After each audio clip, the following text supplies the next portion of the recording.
اعوذ باللہ السمیع العلیم من الشیطان اللعین الرجیم بسم اللہ الرحمن الرحیم الحمد للہ وکفی وسلام علی عبادہ الذین اصطفی اما بعد فقد قال اللہ عز اسمہ فی محکم کتابہ ومتقن خطابہ بسم اللہ الرحمن الرحیم سنریہم آیاتنا فی الآفاق وفی انفسہم حتی یتبین لہم انہ الحق صدق اللہ العلی العظیم۔ صلوات بھیجیے گا محمد و آل محمد، صلی علی محمد و آل محمد۔ برادران عزیز، عنوان آپ کے سامنے ہے کنواں، قید اور تخت۔ علامتوں سے آپ کو یقیناً آشنائی ہوگی کہ جو کہانی ہے وہ سورہ مبارکہ یوسف کی کہانی ہے، حضرت یوسف علیہ السلام کا قصہ ہے، اور اس قصے کو ہم عرفانی نقطہ نگاہ سے ڈسکس کریں گے، عرفانی پہلوؤں سے ڈسکس کریں گے کہ علم عرفان کی روح سے اس قصے کو کس طرح سے دیکھا جاتا ہے۔ اس سے پہلے کہ ہم قصے کا آغاز کریں، بنیادی طور پر کچھ چیزیں جو ڈسکس کرنا ضروری ہیں وہ یہ کہ یہ اصطلاح آپ کے سامنے کئی مرتبہ آئی ہوگی، آپ نے یقیناً اس اصطلاح کو سنا ہوگا، عرفان۔ عرفان ہے کیا؟ اس کی جو بنیاد ہے وہ قرآن کریم کی آیت ہے وَفِي الْأَرْضِ آیَاتٌ لِلْمُوقِنِينَ وَفِي أَنفُسِكُمْ أَفَلَا تُبْصِرُونَ۔ وَفِي الْأَرْضِ آیَاتٌ لِلْمُوقِنِينَ، اور زمین میں نشانیاں ہیں کس کے لیے؟ موقنین کے لیے، وہ جو یقین رکھنے والے ہیں۔ وَفِي أَنفُسِكُمْ، اور تمہارے نفس کے اندر۔ اور جو دوسری مشہور یہ آیت سورہ مبارکہ زاریات کی ہے، اور دوسری آیت سنریہم آیاتنا فی الآفاق وفی انفسہم حتی یتبین لہم انہ الحق۔ سنریہم آیاتنا، ہم عنقریب اپنی نشانیاں دکھائیں گے۔ کہاں دکھائیں گے؟ فی الآفاق، آفاق میں نشانیاں دکھائیں گے۔ آفاق یعنی کائنات میں نشانیاں دکھائیں گے۔ اچھا، اور کہاں نشانیاں دکھائیں گے؟ وفی انفسہم، اور نفس میں نشانیاں دکھائیں گے۔ کس چیز کی نشانی؟ حتی یتبین لہم انہ الحق، حتیٰ یہ کہ ان کے سامنے واضح ہو جائے کہ وہ حق ہے، پروردگار عالم کی ذات حق ہے۔ یہاں پر خداوند متعال جو آیت میں بیان کر رہا ہے کہ ہم عنقریب اپنی نشانیوں کو انہیں دکھائیں گے، تو نشانیاں خدا کہاں دکھائے گا؟ دو جگہ پر، آفاق میں دکھائے گا، کائنات میں دکھائے گا، اور نفس میں دکھائے گا۔ اچھا، ان نشانیوں کے ذریعے سے ہوگا کیا؟ یہ نشانیاں اس لیے ہیں کہ انسان خدا شناسی کا سفر طے کرے، انسان خدا تک پہنچے۔ تو خدا تک پہنچنے کے لیے جو کام کائنات، پوری کائنات مل کر کرتی ہے، یعنی خدا شناسی کا وہ کام جو کائنات نے کرنا ہے، وہ کام نفس انسانی اکیلا کرنے کے لیے کافی ہے۔ یعنی ایک، آپ کہہ لیں کہ آیت نے ایک پلڑے میں پوری کائنات کو رکھا ہوا ہے اور ایک پلڑے میں نفس انسانی کو رکھا ہوا ہے۔ سنریہم آیاتنا فی الآفاق وفی انفسہم، آفاق میں نشانیاں ہیں اور نفس میں نشانیاں۔ اسی کو امیر المومنین علی بن ابی طالب علیہ السلام، صلی علی محمد و آل، حضرت فرماتے ہیں اتزعموا انکم جرم صغیر، کہ تم اپنے آپ کو ایک حقیر سا جرثومہ، ایک حقیر سا جسم سمجھتے ہو، وفیک انتو العالم الاکبر، جبکہ تمہارے اندر عالم اکبر پوشیدہ ہے۔ اب امیر المومنین کے اس جملے کو آیت کی روشنی میں دیکھیں تو یہ جو کائنات ہے، یعنی قرآن کریم کہہ رہا ہے کہ آفاق میں نشانیاں ہیں اور انفس میں نشانیاں ہیں۔ مولا کائنات یہ کہہ رہے ہیں کہ وہ انفس جو ہے، جو نفس انسانی ہے، جو وجود انسانی ہے، یہ عالم اکبر ہے۔ جو کائنات ہے وہ عالم اصغر ہے۔ کائنات چھوٹی نشانی ہے، نفس انسانی خدا کی بڑی نشانی ہے۔ تو خداوند متعال تک پہنچنے کا جو سفر ہے، اس کا ایک طریقہ کائنات شناسی ہے، ایک طریقہ یہ کہ انسان کائنات پہ غور و فکر کرے، ایک طریقہ یہ کہ انسان کائنات کے مظاہر کو دیکھے، فطرت کے مظاہر کو دیکھے، اور فطرت کے نظم کو دیکھ کے ناظم کو پہچانے، خدا تک کا سفر کرے۔ لیکن جو اس سے زیادہ آسان طریقہ ہے، اور اس سے زیادہ قوی تر، اس سے زیادہ مؤثر، اس سے زیادہ کارآمد، اور اس سے زیادہ ایک طرح سے قانع کنندہ طریقہ ہے، وہ خود اپنے نفس کے اوپر غور کرنا ہے۔ اسی کو مولا کائنات نے فرمایا کہ من عرف نفسہ فقد عرف ربہ، کہ جس شخص نے اپنے نفس کو پہچان لیا، اس نے اپنے رب کو پہچان لیا۔ تو خدا تک پہنچنے کا جو سفر ہے، اس کا جو سب سے آسان ذریعہ ہے وہ خود نفس انسانی پہ غور و فکر کرنا ہے۔ تو آسان الفاظ میں ہم اس کو کوئی ڈیفائن کریں تو اس کی ڈیفینیشن یہ ہے کہ عرفان انسان کا باطنی سفر ہے جو خود سے خدائی تک جاتا ہے، اور عرفان کا جو آغاز ہے وہ خود شناسی سے ہے۔ اپنے آپ کو پہچاننا، اپنے نفس کو پہچاننا، اور خود شناسی سے انسان نے پہنچنا کہاں تک ہے؟ خدا شناسی تک۔ تو آسان الفاظ میں عرفان کی ڈیفینیشن خود شناسی سے خدا شناسی تک کا سفر، یہ عرفان ہے۔ اب ہم آتے ہیں قرآن کریم کے باطن کی طرف، کہ قرآن کریم کی آیتوں پہ اگر ہم غور کریں تو ہمارے پاس مشہور و معروف روایتیں موجود ہیں رسول اللہ صلی اللہ علیہ وآلہ وسلم سے، کہ قرآن کی کوئی آیت ایسی نہیں ہے جس کا ایک ظاہر اور ایک باطن نہ ہو۔ حتیٰ یہ روایات میں ہے کہ بعض روایتوں میں 7 باطن، بعض روایتوں میں 70 باطن ایک ایک آیت کے موجود ہیں۔ اور 5ویں امام کی جو روایت ہے کہ قرآن کا ایک ظاہر ہے اور ایک باطن ہے، اس کا ظاہر حکم ہے یعنی ظاہری قانون ہے یعنی تشریع ہے، اور اس کا باطن علم ہے، حقیقت و معرفت ہے۔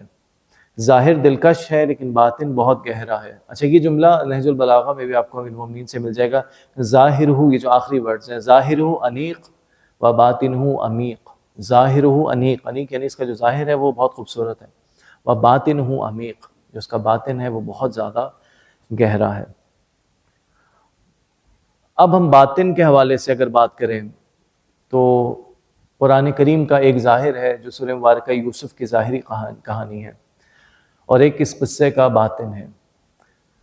کہانی کے بارے میں سورہ اعراف کی ایک آیت ہمارے سامنے ہے، فَقْصُصِ الْقَصَصَ لَعَلَّهُمْ يَتَفَكَّرُونَ۔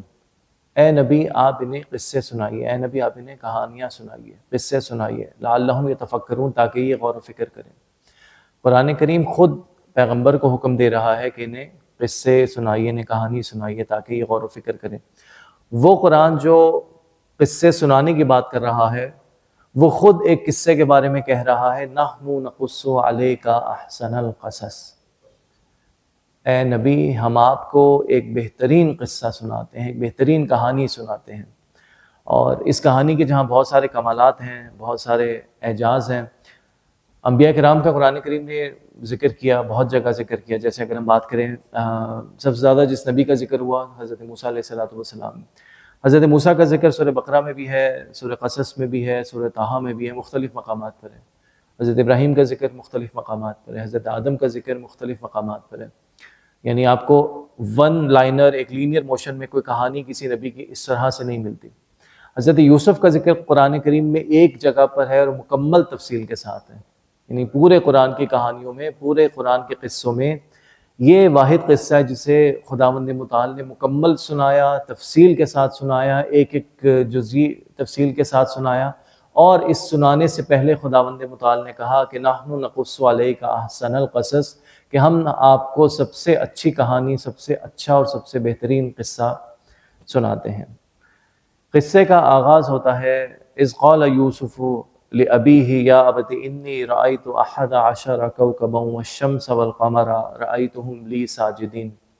جب یوسف علیہ السلام نے اپنے باپ سے کہا کہ اے میرے بابا، اے میرے والد گرامی، میں یہ دیکھ رہا ہوں کہ 11 ستارے اور سورج اور چاند مجھے سجدہ کر رہے ہیں، یہ اس کا ظاہر ہے۔ اب جیسے ہم نے آغاز کیا کہ ہم اس کی عرفانی تفسیر اور باطنی تفسیر کی طرف جائیں گے، تو 11 ستاروں سے مراد کیا ہے؟ یہاں پہ جو عرفاء نے، جیسے شیخ اکبر، ابن عربی، یا اس کے بعد مسلمان شیعہ فلاسفہ میں ملا صدرہ وغیرہ جس چیز کے قائل ہیں، وہ یہ کہ سورہ یوسف ایک بہترین کہانی ہے جو نفس انسانی کی کہانی ہے۔ سورہ یوسف ایک بہترین سفر بیان کر رہا ہے، سورہ یوسف ایک بہترین قصہ بیان کر رہا ہے نفس انسانی کی طاقتوں کو لے کے۔ تو یہ جو کواکب ہیں، اچھا کوکب کا لفظ قرآن کریم میں کئی جگہ ہے، جیسے حضرت ابراہیم کے بارے میں کہ انہوں نے اس کوکب کو دیکھا اور جب وہ غروب ہوا تو فرمایا کہ انی لا احب الافلین، کہ میں ڈوب جانے والوں کو، غروب ہو جانے والوں کو دوست نہیں رکھتا۔ یا سورہ مبارکہ نور کی جو آیت نور ہے اس میں کوکب دری کا لفظ استعمال ہوا۔ تو کوکب ایک ایسی چیز کو کہتے ہیں جو عارضی ہو، ابھی ہے ابھی نہیں ہے، کچھ دیر ہے کچھ دیر نہیں ہے، ایک عارضی روشنی کوکب کہلاتی ہے، ایک عارضی فیکٹر ہے جو کہ کوکب ہے۔ یہاں پر جو عرفاء کی تعبیر ہے وہ یہ کہ کواکب سے مراد نفس انسانی کی 11 خاصیتیں ہیں۔ ہمارے نفس میں اب مختلف آیتوں کی طرف اشارہ ہم کریں گے کہ قرآن کریم نے نفس کی خاصیتوں پہ مختلف آیتوں میں ذکر کیا ہے، اور اگر ہم پورے قرآن میں دیکھیں تو نفس کی جو 11 فیکلٹیز ہیں، نفس کی جو 11 خاصیتیں ہیں، یہ ہمیں اس طرح سے دکھائی دیتی ہیں۔ سب سے پہلے نفس میں ڈیزائر، شہوت موجود ہے نفس کے اندر۔ شہوت یعنی خواہش یا فائدے کا حصول۔ زُيِّنَ لِلنَّاسِ حُبُّ الشَّهَوَاتِ مِنَ النِّسَاءِ وَالْبَنِينَ وَالْقَنَاطِيرِ الْمُقَنطَرَةِ، کہ لوگوں میں شہوت رکھی گئی ہے، محبت رکھی گئی ہے، کس کے لیے؟ عورتوں کے لیے، بیٹوں کے لیے، چاندی اور سونے کے ڈھیر کے لیے، گھوڑوں کے لیے، یعنی عوام کے اندر، عوام الناس کے اندر، لوگوں کے اندر ڈیزائر رکھی گئی ہے، شہوت رکھی گئی ہے۔ یہ نفس کی قوت ہے جو قرآن کریم بیان کر رہا ہے۔ دوسری جو نفس کی قوت قرآن کریم بیان کر رہا ہے، اینگر، غضب، والکاظمین الغیظ والعافین عن الناس۔ اچھا، یہاں پر ہم 11 خاصیتوں کی بات کر رہے ہیں، 11 فیکلٹیز کی بات کر رہے ہیں۔ یہاں پر ہم پلس مائنس، پازیٹیو نیگیٹو کی بات نہیں کر رہے ہیں۔ خدا نے نفس میں قوتیں رکھی ہیں، اب ان قوتوں کا استعمال اچھا یا برا ہو سکتا ہے۔ یہ قوتیں اٹ سیلف نیچرل ہیں، قوتیں اٹ سیلف نیوٹرل ہیں۔ قوتوں کا خود سے کوئی معیار نہیں ہے کہ آیا یہ اچھی ہیں یا بری ہیں، یہ قوتیں خاص مقصد کے لیے ہیں۔ دوسری قوت اینگر، جو آیت یہاں پر میں نے آپ کے سامنے رکھی، وہ آیت پازیٹیو آیت ہے، مومنین کی نشانیوں میں سے ہے کہ وہ سختی میں اور کشادگی میں خرچ کرتے ہیں اور اپنے غصے پہ قابو پاتے ہیں۔ انوی، حسد، ومن شر حاسد اذا حسد، حسد کی قوت خداوند متعال نے انسان کے نفس میں رکھی ہے، ایک نیگیٹو یوز ہے اس کا، قوہ غضبیہ کا۔ ایروگنس، تکبر کی قوت انسان کے نفس میں ہے۔ الذین کذبوا بآیاتنا واستکبروا عنہا، ان لوگوں کی بات ہو رہی ہے جن لوگوں نے آیتوں کو جھٹلایا، واستکبروا عنہا، اور ان آیتوں سے روگردانی کی، تکبر سے منہ پھیرا۔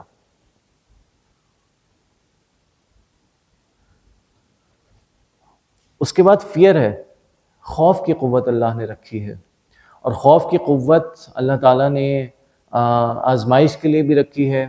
اور خوف کی قوت کے بارے میں جب اولیاء کرام کا ذکر ہو رہا ہے، وَلَا خَوْفٌ عَلَيْهِمْ وَلَا هُمْ يَحْزَنُونَ، کہ بے شک انہیں کسی قسم کا کوئی خوف نہیں ہے اور کسی قسم کا کوئی غم نہیں ہے۔ اولیاء خدا کی نشانی ہے۔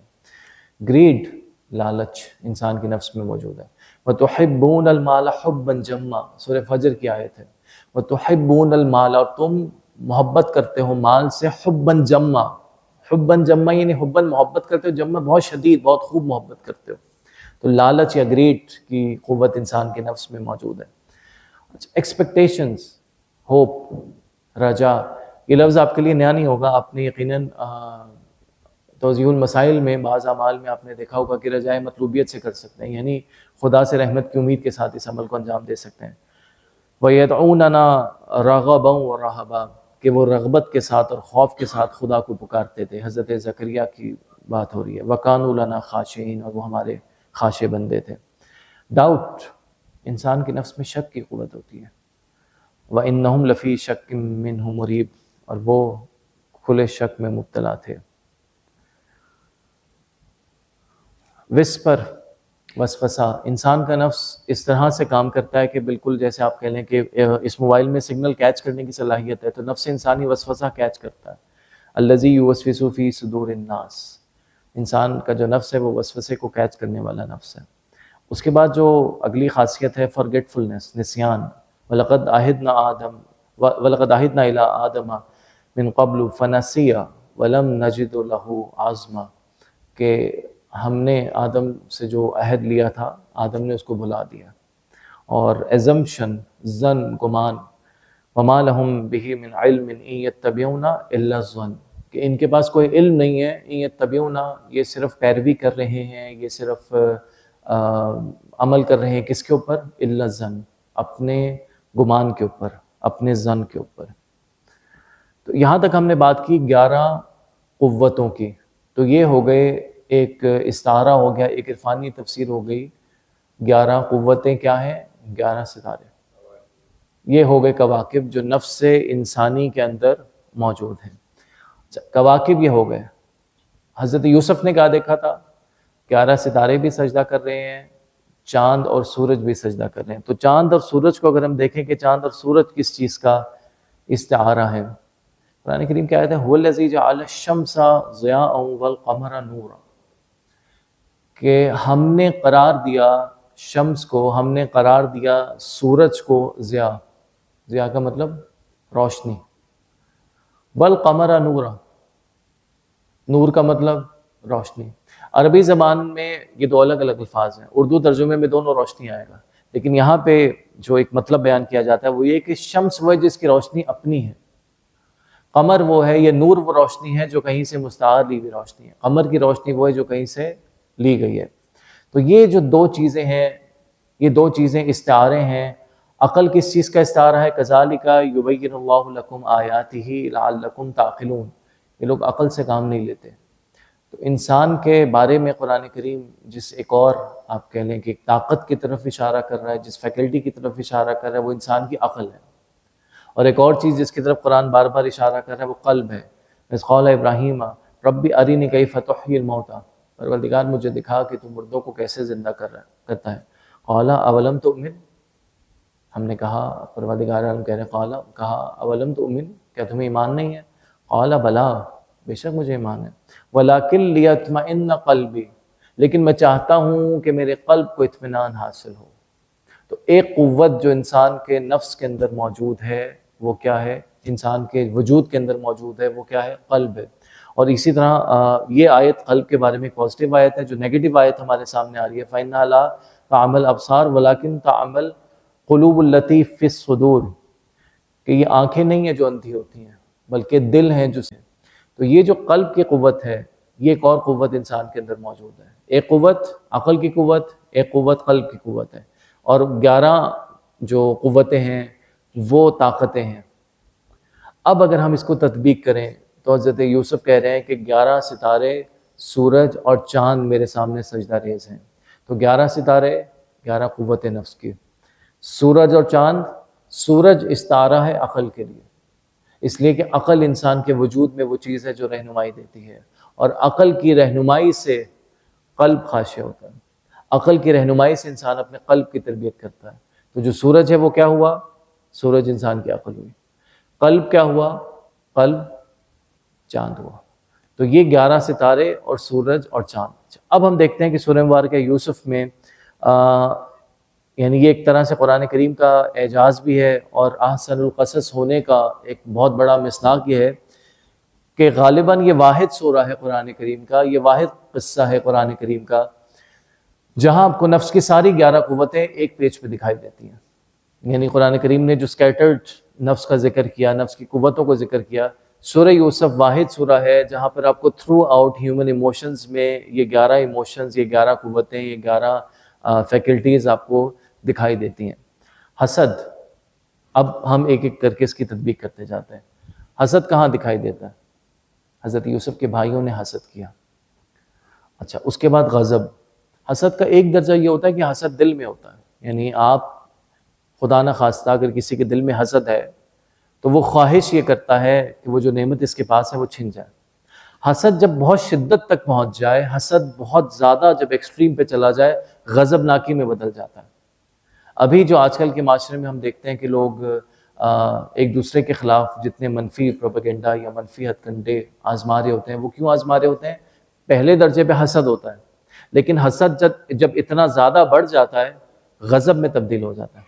غضب جب بہت زیادہ بڑھ جاتا ہے تو پھر انسان عملی اقدام اٹھانے کی طرف چلا جاتا ہے. تو پہلے لیول پہ جو تھا وہ کیا تھا؟ بھائیوں نے حسد کیا حضرت یوسف سے. دوسرے لیول پہ کیا ہوا؟ جب غضب ناکی اتنی بڑھ گئی انہیں قتل کرنے کے در پہ آ گئے. تو حسد کی پوری داستان ہمیں دکھائی دیتی ہے قصہ یوسف میں. دوسری داستان غضب کی، جو ان کے بھائیوں نے ایکسٹریم لیول کا کام کیا. اس کے بعد شہوت، زلیخا کا کردار ہمارے سامنے ہے کہ جب زلیخا نے حضرت یوسف کے اوپر تجاوز کرنے کی کوشش کی. لالچ، قرآن کریم کی آیت میں یہاں پر ہے کہ چند درہم، یہ تھوڑا سا مسپرنٹ ہوا، چند درہموں کے لیے فروخت کیا. حضرت یوسف کو جب کنویں میں ڈالا گیا تو جن لوگوں نے کنویں سے نکالا تو کنویں سے نکالنے کے بعد چند درہموں کے عوض حضرت یوسف کو بازار مصر میں فروخت کر دیا گیا. چند درہم کیا تھا؟ انسان کی لالچ کا ایک مظہر ہمیں دکھائی دیتا ہے. تکبر، بھائیوں نے جب حضرت یوسف کو لے جانے کی بات کی اور اس سے پہلے جب وہ آپس میں بات کر رہے تھے. اچھا، یہاں پر میں نے ایک کام جان بوجھ کے نہیں کیا. پہلے میں نے سلائیڈز میں آیات کو شامل کیا، پھر میں نے سوچا اس کو ہوم ورک میں شامل کروں کہ آپ ایک مرتبہ سورہ یوسف کو جا کے خود تلاوت کریں. ایک مرتبہ غور و فکر کے ساتھ ایک مرتبہ قصہ یوسف از اول تا آخر ضرور پڑھیے گا. تو جہاں پر حضرت یوسف کے بھائی حضرت یعقوب سے بات کر رہے ہیں، اس وقت وہ یہ کہہ رہے ہیں کہ ہمارے باپ جو ہیں وہ یوسف سے زیادہ محبت کرتے ہیں، جبکہ ہم ایک مضبوط جتھا ہیں، ہم ایک مضبوط جماعت ہیں. اور جب وہ لے جانے کی بات کرتے ہیں تب بھی بات کرتے ہیں کہ ہم ایک مضبوط جماعت ہیں. تو متعدد مرتبہ حضرت یوسف کے بھائیوں نے جس چیز کی طرف اشارہ کیا وہ ان کا تکبر تھا، وہ ان کی ایروگنس تھی. اس کے بعد خوف کی جو ریفلیکشن ہے، خوف ہمیں دکھائی دیتا ہے. حضرت یوسف خوف زدہ تھے کہ کہیں اس کو بھیڑیا نہ کھا جائے، تو وہ خوف کی جو ریفلیکشن ہے وہ ہمیں حضرت یعقوب علیہ السلام کی صورت میں دکھائی دیتی ہے. وسوسہ، حضرت یوسف بعد میں خود کہتے ہیں کہ شیطان نے میرے بھائیوں کے دلوں میں فساد برپا کیا. تو وہ جو پورا ایک پلاٹ تھا، وہ جو پورا ایک منصوبہ تھا، وہ شیطان نے حضرت یوسف کے بھائیوں کو وسوسہ کیا. شک ہمیں دکھائی دیتا ہے دوبارہ حضرت یعقوب علیہ السلام کی سیرت میں کہ جب وہ یوسف کی قمیص کو دیکھا تو شک کیا. نسیان، حضرت یوسف جب زندان میں تھے اور زندان میں قیدی کو رہائی ملی جو ان کا ساتھی تھا، تو حضرت یوسف نے اس سے کہا کہ عزیز مصر سے، بادشاہ سے میرا ذکر کرنا، اور وہ ذکر کرنا بھول گیا. تو یہ نسیان جو نفس انسانی کی ایک قوت ہے، یہ یہاں پر ہمیں دکھائی دیتی ہے. زن، ایگزمپشن، قرآن کریم میں جیسے سورہ مبارکہ حجرات میں ہے کہ بہت زیادہ تجسس نہ کرو، بہت زیادہ گمان نہ کرو، بہت سارے گمان گناہ ہوتا ہے. حضرت یوسف کے بھائیوں کا گمان یہ تھا کہ اگر یوسف نہیں ہوں گے تو شاید ہمارے بابا ہم سے محبت کریں گے. یعنی ایک غلط گمان کو لے کر بیٹھے ہوئے تھے کہ اگر یوسف کو ہم راستے سے ہٹا دیں گے تو ہمارے باپ ہم سے محبت کریں گے. اور یہ گمان کیا ہوا؟ الٹا ہوا. جب حضرت یوسف کو نظروں سے ہٹا دیا تو ہر موقع پہ جو زبان پہ حضرت یوسف کی تھا، یا اسفا علی یوسف، یعنی ہائے میرا یوسف کہہ کے فریاد کرتے تھے. رجا کیا ہے؟ حضرت یعقوب کی امید ہے.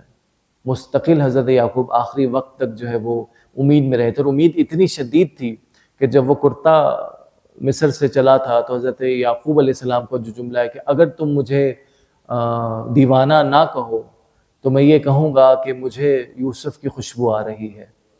تو یہ جو 11 نفس کی طاقتیں ہیں، یہ ایک ہی کہانی میں آپ کو یکجا دکھائی دیتی ہیں حضرت یوسف علیہ السلام کی کہانی میں. تو یہ سب کچھ وہ ہے جو حضرت یوسف کے ساتھ ہو رہا ہے، یہ سب کچھ وہ ہے جو حضرت یوسف کے ساتھ ہوا. تو قرآن کریم نے اگر ہم اس کو ایک نقشے میں بیان کریں تو یہ 11 نفس کی قوتیں حضرت یوسف کے ایک طرح سے اینٹی چل رہی ہیں. یہ 11 قوتوں نے اس طرح سے ایک ارینجمنٹ کی کہ یہ حضرت یوسف کے اگینسٹ کام کر رہی ہیں. اچھا، یہ قوتیں حضرت یوسف کے اگینسٹ کام کر رہی ہیں. اب ہم دیکھتے ہیں حضرت یوسف کی اپنی اسٹریٹجی کیا ہے. خود حضرت یوسف نے کیسے مقابلہ کیا، خود حضرت یوسف کا جو عمل تھا، خود حضرت یوسف کا جو رد عمل تھا، ریاکشن تھا، اس پہ کیا تھا. پہلی چیز جو حضرت یوسف کی اسٹریٹجی میں دکھائی دیتی ہے وہ صبر ہے. حضرت یوسف نے صبر دکھایا. اچھا، اس میں آپ کو پورے سورہ یوسف میں کہیں ایک مرتبہ بھی حضرت یوسف کی زبان سے شکوہ نہیں ملے گا، حضرت یوسف کی زبان سے شکایت نہیں ملے گی. ایک بہت مشہور و معروف کتاب ہے، یعنی اتنی مشہور ہے کہ یونیسیف نے اور یونیسکو نے اسے 20ویں صدی کی سب سے بڑی کتاب کا درجہ دیا. ڈاکٹر اسٹیفن آر کووے کی کتاب ہے 7 habits of highly effective people, با اثر لوگوں کی، مؤثر لوگوں کی 7 عادتیں، 7 عادات. ان میں جو پہلی عادت ہے وہ ہے پرو ایکٹیو ہونا، فعال ہونا، ری ایکٹیو نہ ہونا. ری ایکٹیو ہونے کا مطلب یہ کہ مستقل انسان رد عمل کی نفسیات میں رہے. کہ ایک شخص اگر زندگی میں ناکامی محسوس کر رہا ہے اور آپ اس سے بات کریں تو وہ اس ناکامی پہ کیا کہے گا کہ میرے گھر والوں میں سے کبھی کسی نے میرا ساتھ نہیں دیا، میرے والدین نے ہمیشہ میری مخالفت کی ہے، میرے بھائیوں نے مجھے دھوکہ دیا، میرے گھر والے ایسے تھے، میرے دوستوں نے ہمیشہ مجھے ڈی گریڈ کیا، میں کام کرنے گیا میرا باس ایسا نکلا، میرے آفس کے انوائرمنٹ میں بہت نیگیٹیوٹی تھی. مستقل رد عمل کی نفسیات. تو 7 habits of highly effective people میں جو پہلی ہیبٹ ہے وہ پرو ایکٹیونیس ہے، اور آتھر نے پرو ایکٹیونیس کی سب سے بڑی مثال جو پیش کی ہے وہ حضرت یوسف کی مثال پیش کی ہے. کیونکہ اچھا، یہ کہانی وہ ہے کہ پہلے کی صحیفوں میں اور پہلے کی کتابوں میں بھی حضرت یوسف کا قصہ موجود ہے. یعنی حضرت یوسف علیہ السلام کو یہودی بھی قبول کر رہے ہیں، نبی عیسائی بھی قبول کر رہے ہیں، تو پرانی کتابوں میں قصہ یوسف تفصیل سے موجود ہے. تو آتھر نے بہت اچھی جو بات کی وہ یہ کہ حضرت یوسف کے پاس ساری ریزنز تھیں ری ایکٹیو ہونے کی، یعنی رد عمل کی نفسیات کا شکار ہونے کی ساری ریزنز تھیں. یعنی ایک ایسا بندہ جس کے سگے بھائیوں نے، ستیلے بھائیوں نے اس کو دھوکہ دیا، دھوکہ دے کے کنویں میں ڈال دیا. اچھا، جن لوگوں نے کنویں سے نکالا تھا انہوں نے کیا کیا؟ بجائے اس کے کہ کنویں سے نکال کے کوئی احسان کرتے، واپس ان کے قبیلے میں چھوڑتے. مطلب کتنا دور گئے ہوں گے بھائی، چلتے چلتے لے کے گئے تھے نا، کسی دوسرے ملک تو نہیں چھوڑا تھا. بجائے اس کے کہ تلاش کرتے کا گھر کہاں پر ہے، بازار میں جا کے بیچ دیا. اچھا، وہاں پر حضرت یوسف خاموشی سے بک گئے. وہاں پر عزیز مصر کے سامنے کیا ہوا کہ وہاں اپنا کام خاموشی سے سر انجام دے رہے ہیں، وہاں زلیخا کا معاملہ، ان کو ٹریپ کرنے کی کوشش کی گئی. اچھا، جب ثابت ہو گیا کہ حضرت یوسف بے قصور ہیں، اب بھی کیا ہوا؟ عزیز مصر نے قید کیا.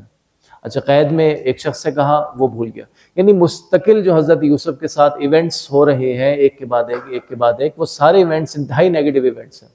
تو حضرت یوسف کے پاس بہت ساری وجوہات ہیں اس بات پر نیگیٹو ہونے کی کہ میری زندگی میں کبھی کچھ اچھا نہیں ہوا. لیکن حضرت یوسف کی جو اپروچ ہے وہ کیا ہے؟ اس اپروچ کو آتھر کہہ رہے ہیں پرو ایکٹیو اپروچ ہے، کہ جب ان کے سامنے، ہاں بالکل بالکل، انہوں نے اس چیز کو اپنے روحانی ارتقاء کا سبب بنایا. اور جب بھائی ان کے سامنے آ رہے ہیں تو بھائی ان کے سامنے آنے کے بعد کیا کہہ رہے ہیں؟ جب بھائی اور باپ اور باقی خاندان کے افراد آ رہے ہیں، حضرت یوسف سمپل ایک بات کرتے ہیں کہ میرے اور میرے بھائیوں کے درمیان میں شیطان نے فساد ڈالا تھا. تو پہلی چیز جو حضرت یوسف کی زندگی میں دکھائی دیتی ہے وہ کیا ہے؟ صبر ہے. ایک شدید قسم کا صبر، شدید قسم کا پیشنس. اور صبر وہ ایک واحد صفت ہے کہ جس کے بارے میں ہم کہہ سکتے ہیں کہ کسی اور صفت کے بارے میں اللہ تعالیٰ نے یہ نہیں کہا کہ اللہ تعالیٰ متقین کے ساتھ ہے یا اللہ تعالیٰ جو ہے وہ روزے داروں کے ساتھ ہے، نمازیوں کے ساتھ نہیں. ان اللہ مع الصابرین. اگر کسی نے یہ صفت دکھائی، خدا اس کے ساتھ کھڑا ہے. تو یہ صفت سب سے امپورٹنٹ صفت ہے. دوسری چیز تقوی. حضرت یوسف کی کہانی میں زلیخا کا واقعہ مشہور ہے. کانشیسنیس آف اللہ، تقوی کی جو ڈیفینیشن ہمارے سامنے آتی ہے، یعنی انگلش میں جو تقوی کا ترجمہ ہے، اردو میں تقوی کا ترجمہ کو بہت اچھا ترجمہ نہیں ہے. یعنی اردو میں جب آپ قرآن کریم دیکھتے ہیں تو قرآن کریم میں جو اردو ٹرانسلیشن تقوی کی لکھی ہوتی ہے وہ کہ اللہ کا خوف، اللہ کا ڈر. نہیں، تقوی کا لفظی معنی تو بچانے کا معنی ہے، وقوع سے بچانا ہے. ڈر معنی نہیں ہے. کانشیسنیس آف اللہ، اللہ کی موجودگی کا احساس، اللہ کے محضر میں ہونے کا احساس. خود یہ احساس بہت خوبصورت احساس ہے، خدا دیکھ رہا ہے. اور اگر ہم اہل بیت علیہ السلام، ظاہر ہے قرآن اہل بیت کے بغیر نہیں ہے، سیرت اہل بیت میں اگر ہم دیکھیں، آپ مصائب میں یہ والی روایت سنتے ہیں کہ سید الشہداء نے جب حضرت علی اصغر کی لاشیں کو اٹھایا، اس وقت فرما رہے ہیں پروردگار تو جانتا ہی میرے لیے بہت سخت ہے، مگر میرا دل سلیم ہے، میرا دل راضی ہے، اس لیے کہ تو دیکھ رہا ہے. یعنی میں تیرے محضر میں ہوں بس. یعنی یہ احساس بہت کافی ہے کہ جو کچھ ہو رہا ہے وہ خدا کے محضر میں ہو رہا ہے. حضرت یوسف علیہ السلام کا مستقل یہ احساس کہ consciousness of God, consciousness of Allah. اس کے بعد ریممبرنس، خدا کے ذکر سے غافل نہ ہونا. اگر ہم جیسے عرفان کی بات کرتے ہیں تو آیت اللہ حسن زادہ عاملی عرفانیات کی بہت بڑی شخصیت ہے. آیت اللہ حسن زادہ عاملی ایک مشہور جملہ ان کا ہے کہ انسان کے سیر و سلوک کے لیے، انسان کے عرفانی سفر کے لیے جو دو پر ہیں، وہ دو پر ایک ذکر ہے اللہ کا اور ایک فکر کرنا ہے. انسان مستقل ذکر کرتا رہے، انسان مستقل فکر میں مشغول رہے، یہ دو پر اس کے عرفانی سفر کے لیے کافی ہیں. اس کے بعد سنسیریٹی، یہ پوائنٹ بہت امپورٹنٹ ہے. سنسیریٹی کا سمپل سا مطلب یہ ہے کہ حضرت یوسف کی سٹوری میں اگر آپ یہ دیکھیں کہ جو کچھ ان کے ساتھ ہو رہا ہے اس کے باوجود بھی وہ اگر کہیں کسی جگہ پر ہیں، کسی سچویشن میں ہیں، اس جگہ پر اس سچویشن کے ساتھ مکمل سنسیئر ہے. یعنی عزیز مصر کے محل میں جو واقعات ان کے ساتھ ہوئے کہ عزیز مصر کے محل میں ایک غلام کے طور پر انہیں خریدا گیا، یعنی بازار میں بکے، پھر بازار میں سے عزیز مصر نے خریدا. اچھا، ایک غلام کے طور پہ خریدا. غلام کے طور پہ خریدنے کے بعد حضرت یوسف کے ساتھ بہت اچھا سلوک نہیں ہوا زلیخا نے جو کیا. اچھا، اب جب زلیخا کے سلوک کے بعد حضرت یوسف کی بے گناہی ثابت ہوئی، اب بے گناہی ثابت ہونے کے بعد بھی اچھا سلوک نہیں ہوا کہ بجائے اس کے کہ زلیخا کو سزا ملتی، حضرت یوسف کو قید میں ڈال دیا گیا. قید خانے میں ایک قیدی نے وعدہ کیا، کمٹمنٹ کی، اس نے اپنی کمٹمنٹ کو پورا نہیں کیا. تو اوورآل اگر ہم واقعات دیکھیں حضرت یوسف کے، تو حضرت یوسف کے ساتھ عزیز مصر کے محل میں، عزیز مصر کے انوائرمنٹ میں بہت اچھا سلوک نہیں ہو رہا تھا. لیکن حضرت یوسف کی سنسیئرٹی اتنی زیادہ تھی کہ اس کے باوجود بھی اگر وہ مشکل میں پڑ رہے ہیں، قحط میں پڑ رہے ہیں، تو اپنا پورا ایک مینجمنٹ کا پلان ان کو بنا کے دے رہے ہیں. مکمل سنسیئرٹی کے ساتھ حضرت یوسف کام کر رہے ہیں. اور آخری پوائنٹ جس کا بھی ہم نے پہلے بھی ذکر کیا، فارگیونیس. بھائی سامنے آئے ہیں، وہ بھائی جنہوں نے کنویں میں پھینکا تھا، وہ بھائی جنہوں نے حضرت یوسف کے ساتھ ظلم کیا، بھائی سامنے آئے، بھائیوں کے ساتھ کیا سلوک کیا؟ سمپل. یعنی ایک مرتبہ ایسا ہوتا ہے کہ آپ کسی کو کلین چٹ دیتے ہیں، یہ کہہ کے کلین چٹ دیتے ہیں کہ ہاں مجھے پتا ہے تم نے غلطی کی تھی، مجھے پتا ہے تم قصوروار ہو، مجھے پتا ہے تم نے بہت برا کیا میرے ساتھ، چلو میں تمہیں معاف کروں. یعنی میں احسان جتاتے ہوئے معاف کرتا ہوں. ایک مرتبہ ایسا ہوتا ہے جو حضرت یوسف نے کیا کہ نہیں، احسان جتاتے ہوئے معاف نہیں کیا، سمپل یہ کہا کہ میرے بھائیوں اور میرے درمیان میں شیطان آ گیا تھا. یعنی انہیں اس طرح سے معاف کیا کہ گلٹ کا شکار نہیں ہونے دیا، انہیں اس طرح سے معاف کیا کہ انہیں اپنی قصور کے اوپر جو ہے وہ ندامت کا اظہار نہیں ہونے دیا. اس طریقے سے معاف کیا. یہ جو کہانی ہے، اچھا اب اس کا آپ کہہ لیں کہ اس کے بعد حضرت یوسف، یعنی حضرت یوسف کے ساتھ جو ہوا وہ ہم نے ڈسکس کیا، حضرت یوسف نے جو کیا وہ ہم نے ڈسکس کیا. اینڈ اس کا کیا ہوا؟ 11 ستارے، چاند، سورج، یعنی نفس کی 11 طاقتیں، عقل اور قلب سجدہ کر رہے ہیں. کس کو سجدہ کر رہے ہیں؟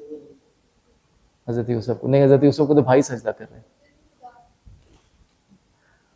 حجت خدا کو نہیں. دیکھیں ہم اس کی عرفانی توجیہ کر رہے ہیں نا، تو اگر ہم نے یہاں پہ ریپلیس کیا ہے، ہم نے 11 بھائیوں کو ریپلیس کیا نفس کی 11 طاقتوں کے ساتھ، باپ اور ماں کو ریپلیس کیا عقل اور قلب کے ساتھ. تو یہ جو سجدہ ہے یہ کس کو ہے؟ یہ ساری طاقتیں، یہ قلب اور یہ عقل جس چیز کے آگے جھک رہے ہیں وہ چیز کیا ہے؟ یعنی 11 ستارے، سورج اور چاند کس کو سجدہ کر رہے ہیں؟ یوسف اصل میں روح انسانی ہے. یہ وہ عرفانی سفر ہے کہ یوسف روح انسانی ہے. یہ سب جھک رہے ہیں کس کے آگے؟ انسان کی روح کے آگے. نفس کی 11 قوتیں، قلب، عقل، یہ سب کس کے آگے جھک رہے ہیں؟ یہ سب جھک رہے ہیں انسان کی روح کے آگے. تو در حقیقت یوسف جو ہے وہ استعارہ ہے ہماری روح کا. اور اسی کو اگر ہم ریلیٹ کریں، خداوند متعال جب یہ کہہ رہا ہے کہ فَقَوْا لَهُ ساجدین، جب میں فَنَفَخْتُ فِيهِ مِن رُوحِي، جب میں اپنی روح پھونک دوں فَقَوْا لَهُ ساجدین، تو تم سب سجدے میں گر جانا.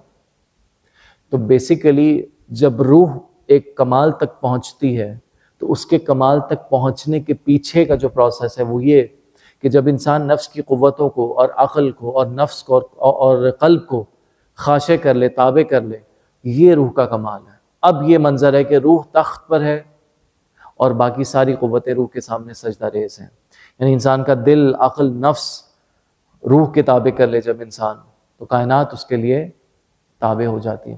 اچھا یہاں پر جیسے فَقَوْا لَهُ ساجدین، یہ حقیقت میں کیا ہے؟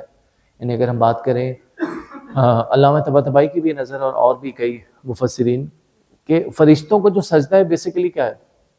آیا فرشتوں کا سجدہ، یعنی یہ واقعہ کسی فزیکل ریام میں نہیں ہوا ہوا.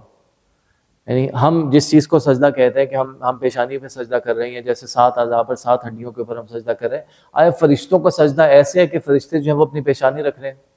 یا یہ کہ حضرت آدم کے پتلے میں جب روح اللہ پھونک رہا ہے فَنَفَخْتُ فِيهِ مِن رُوحِي، تو وہ پھونک مارنا ایسے جیسے ہم پھونک مار رہے ہیں، وہ پھونک مارنا ایسے کہ جیسے ہم کسی چیز میں پھونک مارتے ہیں تو اللہ تعالیٰ نے اس طریقے سے پھونک ماری؟ نہیں. یہ بیسیکلی ایک استعاراتی زبان کی بات ہے کہ اللہ نے جب اپنی روح کو آدم میں پھونکا تو فرشتوں کو کہا سجدے میں چلے جائیں. تو فرشتوں کے سجدے کا مطلب کیا ہے؟ فرشتوں کے سجدے کا مطلب یہ کہ پوری کائنات کو آدم کے سامنے جھکا دیا. تو اگر انسان کی روح اتنی طاقتور ہو، اگر انسان کی روح اس منزلت پر پہنچے، اس مقام پر پہنچے کہ جہاں پر نفس اور نفس کی قوتیں اور قلب اور عقل اس کے سامنے سجدہ ریز ہوں، تو اب یہ منزل آتی ہے کہ پوری کائنات انسان کے سامنے خاضع ہو جاتی ہے. اب وہ منزل آتی ہے کہ پوری کائنات انسان کے سامنے سجدہ کرنے کے لیے آمادہ ہوتی ہے. ایک اور جو اہم پیغام ہے اس سورہ کا، یعنی انسان کا جو عرفانی سفر ہے. دیکھیں ہماری زندگی میں بہت کچھ ایسا ہوتا ہے، یعنی ہم کچھ حاصل کرنا چاہتے ہیں، ہم کسی مقام تک پہنچنا چاہتے ہیں.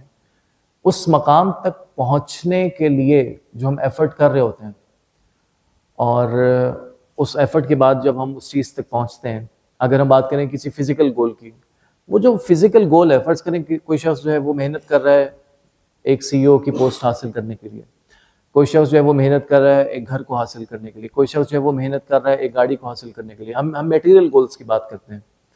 وہ میٹیریل گول آیا پہلے سے موجود ہوتا ہے یا آپ کی محنت کرنے کے بعد اللہ تعالیٰ اس کو خلق کرتا ہے؟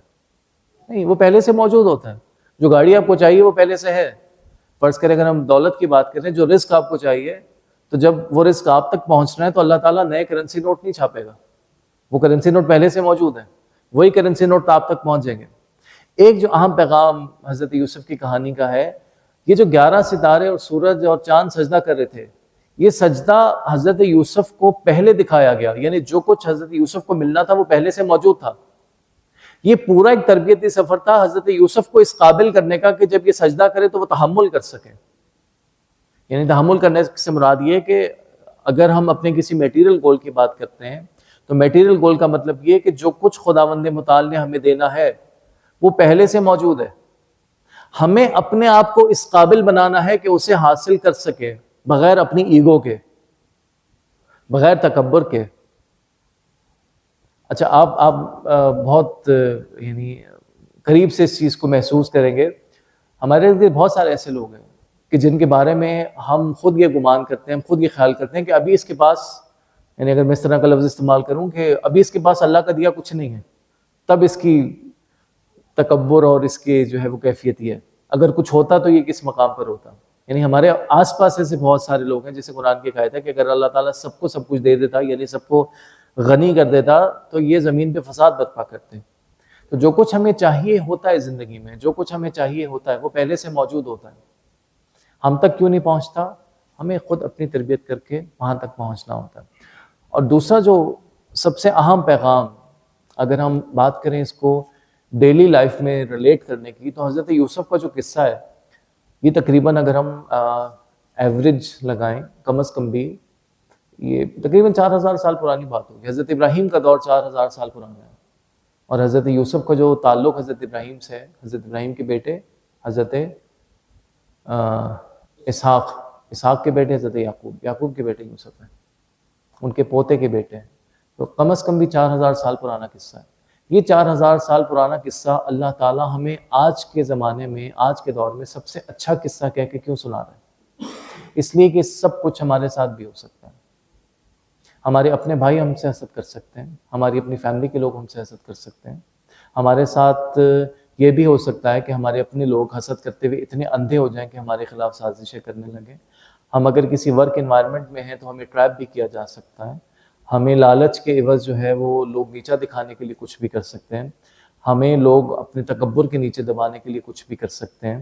ہم جو ہے وہ خوف میں بھی مبتلا ہو سکتے ہیں. ہمارے آس پاس کے لوگوں کو شیطان بہکا سکتا ہے، شیطان انہیں ہم سے بدگمان کر سکتا ہے. ہماری زندگی میں اور ہمارے آس پاس کے لوگوں میں شک آ سکتا ہے. ہماری زندگی میں بالکل ایسا ہو سکتا ہے کہ ہم کسی سے کوئی کام کہیں، کچھ کہیں، وہ بھول جائے، ہماری مدد نہ کرے. ہماری زندگی میں ظن اور نیگیٹیوٹی بہت زیادہ بھی ہو سکتی ہے. ہماری زندگی میں امید بھی ہو سکتی ہے، امید اچھے کی بھی ہو سکتی ہے، برے کی بھی ہو سکتی ہے. یہ سارا کچھ ہمارے ساتھ ہو سکتا ہے، اس میں کچھ بھی انہونا نہیں ہے. بھائی کنویں میں پھینک سکتے ہیں، اور بہت کچھ ہو سکتا ہے. حضرت یوسف کی کہانی میں سب سے بڑھ کر سبق یہ ہے کہ ہمیں کیا کرنا ہے. اگر یہ جو حضرت یوسف کے ہمارے سامنے اصول ہیں، صبر سے کام لیں، تقویٰ سے کام لیں، ذکر الہی کو فراموش نہ کریں، جہاں کام کر رہے ہیں اخلاص کے ساتھ کام کریں، اور فارگیونیس، معافی کے ساتھ کام کریں، تب ہم بہت آسانی سے اس مقام تک، اس منزلت تک پہنچ سکتے ہیں جس منزلت کو ہم کہہ رہے ہیں کہ فقعوا لہ ساجدین، کہ جب پوری کائنات کی طاقتیں روح کے سامنے سجدہ ریز ہونے کے لیے تیار ہو جاتی ہیں. تو یہ بنیادی طور پر ایک انسان کی روح کی پرورش کا ایک نمونہ تھا، انسان کی روح کی پرورش کا ایک پیغام تھا، کہ جہاں حضرت یوسف کا سفر کا آغاز جو ہوتا ہے وہ کنویں میں پھینکے جانے سے ہوتا ہے، تو پہلے مرحلے کو ہم سمجھ سکتے ہیں کہ وہ آزمائش کا مرحلہ ہے جس کو ہم کنواں کہہ رہے ہیں۔ دوسرے مرحلے کو ہم سمجھ سکتے ہیں کہ وہ حضرت یوسف کی نفس کی تربیت کا مرحلہ ہے، ان کو اللہ تعالیٰ مختلف پروسیس سے گزار رہا ہے، جو ان کی قید کا مرحلہ ہے، جو ان کی قید کی منزل ہے۔ اور تیسرے منزل پر جب حضرت یوسف علیہ السلام ان تمام آزمائشوں سے اور امتحانوں سے گزر کر کامیاب ہو جاتے ہیں، اب خداوند متعال انہیں تخت آفر کرتا ہے۔ تیسرا مرحلہ بادشاہی کا مرحلہ ہے، جہاں نفس کی قوتیں اور کائنات کی قوتیں حضرت یوسف علیہ السلام کے سامنے سجدہ ریز ہو جاتی ہیں۔ تو یہ ایک مختصر خاکہ تھا حضرت یوسف کی قصے کے عرفانی پہلو کا۔ اس حوالے سے مزید اگر کوئی سوال آپ پوچھنا چاہیں تو